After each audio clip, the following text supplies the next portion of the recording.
ओम ब्रह्म सत्यम सर्वाधार। आज दास बहुत ही बढ़िया, सभी को इससे फ़ायदा मिलने वाला है और मैं समझता हूँ जिसमें फ़ायदा मिलता है उस विचार को जो है वो प्रेमी लोग ज़्यादा श्रवण करते हैं। तो ये विचार है, जीवन को शांतिमय कैसे बनाएं। एक बार फिर इस टॉपिक का नाम श्रवण करें, जीवन को शांतिमय कैसे बनाएं।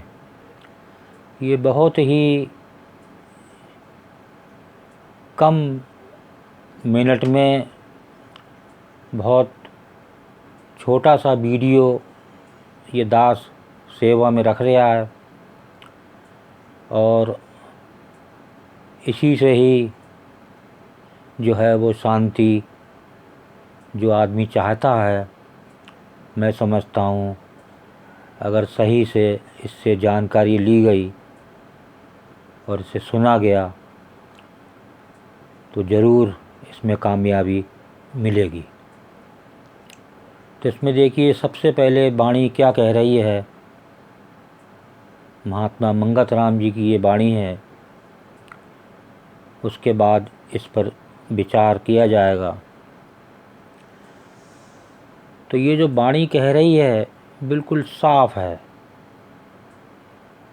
मनुष्य किस लिए इस संसार में आया है और क्या कर रहा है और क्या करके विदा होता है।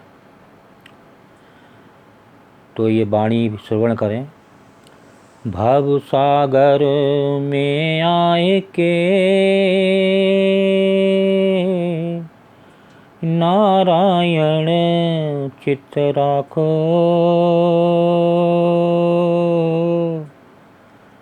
मंगत मिले सत शांति, सतगुरु की सुन साख। एक बार इस वाणी को फिर श्रवण करें। देखिए, बिल्कुल क्लियर दर्शा रही है ये वाणी कि संसार में जो ईश्वर ने भेजा है, क्यों भेजा है और हम इस क्या कर रहे हैं संसार में। भव सागर में आए के नारायण चित्त राखो, मंगत मिले सत शांति, सतगुरु की सुन साख। देखिए, महात्मा मंगतराम जी इस वाणी में क्या कह रहे हैं। इस संसार में जो मनुष्य आया है उसे जो नारायण का नाम है वो चित्त में लेने से ही शांति मिल सकती है। देखिए, ये साक्षात ईश्वरीय वाणी होती है। अगर इसे भी आदमी ना माने और इस पे ना चले तो उसका कोई इलाज नहीं। उसको दुखी आना है और दुखी जाना है। अब इसके आगे जो टॉपिक आपको बताया गया था इस पे जो है वो श्रवण करें।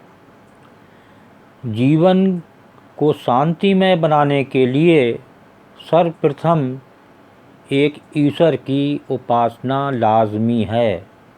ये महाराज जी ने कई जगह लिखा है पुस्तकों में कि बिना एक ईश्वर के उपासना करने ना करी जाए तो कोई शांति नाम की चीज़ मिल ही नहीं सकती, ना कोई ईश्वर पे विश्वास हो सकता। और जब तक ईश्वर के प्रति विश्वास नहीं आएगा, शांति बहुत दूर की बात है। शांति तो तभी मिलेगी जब ईश्वर में विश्वास होगा। जब ईश्वर में विश्वास ही नहीं होगा तो संसार, रिश्तेदार, परिवार, रिश्तेदार, ये सब कोई शांति थोड़ी दे देंगे, तो बेचैनी देने वाले हैं। इसके आगे श्रवण करें। आजकल मानव संसारी वस्तुओं की कामना में जी रहा है, जो कि व्यर्थ है। एक उदाहरण ईश्वर विश्वास के ऊपर ये दास देना चाहेगा। जब बच्चा माँ के गर्भ में होता है तो उसका पालनहार कौन है? ये प्रश्न खड़ा होता है कि जो माँ के गर्भ में बच्चा आया तो वो ईश्वर द्वारा आया, और उसका पालनहार कौन है? बस यही विश्वास वाली बात है। जब गर्भ में होता है तो उसका पालनहार ईश्वर है, और जब गर्भ से बाहर आ जाता है तो उसके पालनहार हम बन जाते हैं। तो हम कैसे बन गए? तो ये एक ईश्वर विश्वास वाली बात यहीं से आदमी को आ सकती है। इतनी ही छोटी सी बात काफ़ी है ईश्वर विश्वास के लिए, और जब ईश्वर विश्वास होगा तो शांति आना ही आना है। अब देखें इसके आगे, जो मानव ईश्वर आज्ञा में चल रहे हैं, तो ईश्वर आज्ञाएं वही चलेगा जो ईश्वर को अर्पण, ईश्वर परायण होगा, वही आज्ञा में चलेगा। तो जो आज्ञा में, ईश्वर आज्ञा में अपना काम करते हैं तो उन्हें कोई तनाव नहीं होता, वो उनका जीवन शांति में ही होता है। तो इसलिए जो है एक ईश्वर विश्वासी जीवन शांति में बनाने के लिए अति ज़रूरी है। इस पे आगे देखिए,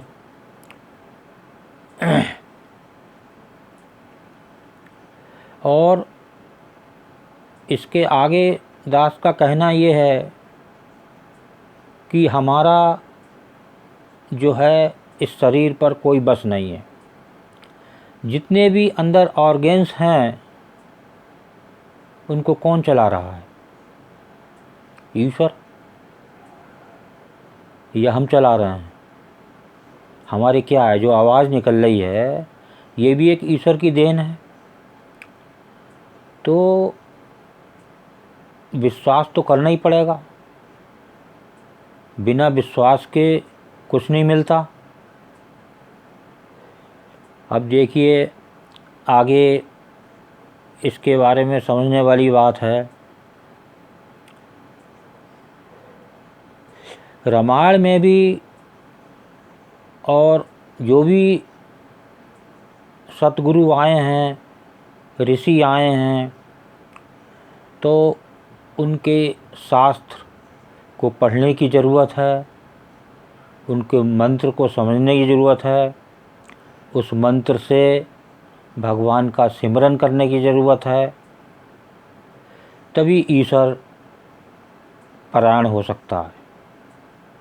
ईश्वर परायण होने के लिए आपको थोड़ा मेहनत तो करनी ही पड़ेगी। बिना मेहनत के कुछ नहीं मिलता। आजकल कोई नौकरी की जाए उसके लिए भी 22 से 24 साल पढ़ना पड़ता है, तब कहीं नौकरी मिलती है।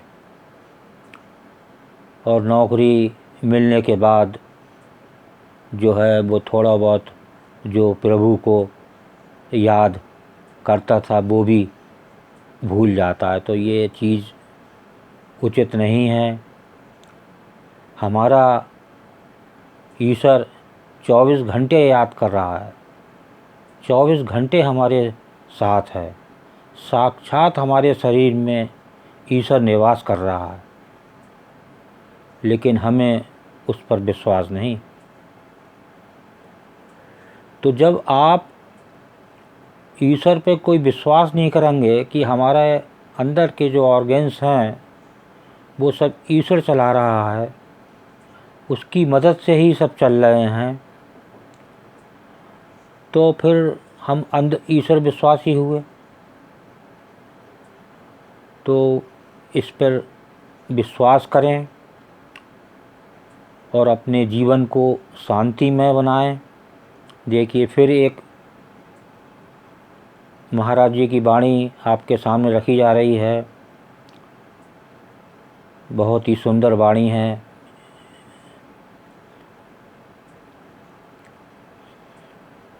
तो ये वाणी को श्रवण करें।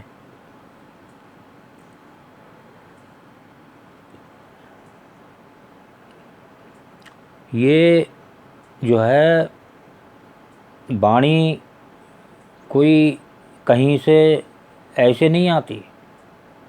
ये वाणी साक्षात ईश्वर द्वारा उत्पन्न होती है। इसमें जो है वो सारा जो है ईश्वर का ही हुक्म है। बिना उनकी हुक्म के एक पत्ता भी नहीं हिल सकता। तो साक्षात ईश्वर हमारे अंदर विराजमान है और हम बाहर भटक रहे हैं। तो ईश्वर हमारे अंदर साक्षात है, हम ईश्वर के बाहर दर्शन चाहते हैं। तो ये असंभव है।